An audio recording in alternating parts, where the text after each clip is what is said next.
ಕವಿತೆ ನೆನಪಿನಾಳದಲ್ಲಿ.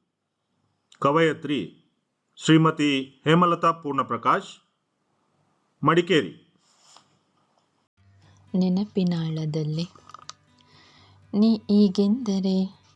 ನೀ ಈಗೆಂದರೆ ನಾ ಬರೆಯುವುದಾದರೂ ಏನ, ಭಾವನೆಗಳು ನನ್ನದಲ್ಲವೇ. ನೀ ಈಗೆಂದರೆ ನಾ ಬರೆಯುವುದಾದರೂ ಏನ, ಭಾವನೆಗಳು ನನ್ನದಲ್ಲವೇ. ನಾನೇಕೆ ಸುಮ್ಮನಿರಲಿ, ನೆನಪುಗಳು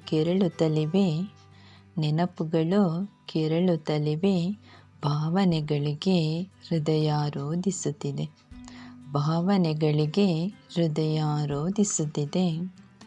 ಕಳೆದ ದಿನಗಳ ನೆನಪಿಸುತ್ತಲೇ ನಾನೇಕೆ ಸುಮ್ಮನಿರಲಿ, ನೆನಪುಗಳು ಕೆರಳುತ್ತಲಿವೆ, ಭಾವನೆಗಳಿಗೆ ಹೃದಯ ರೋಧಿಸುತ್ತಿದೆ. ಕಳೆದ ದಿನಗಳ ನೆನಪಿಸುತ್ತಲೇ ಮಗದೊಮ್ಮೆ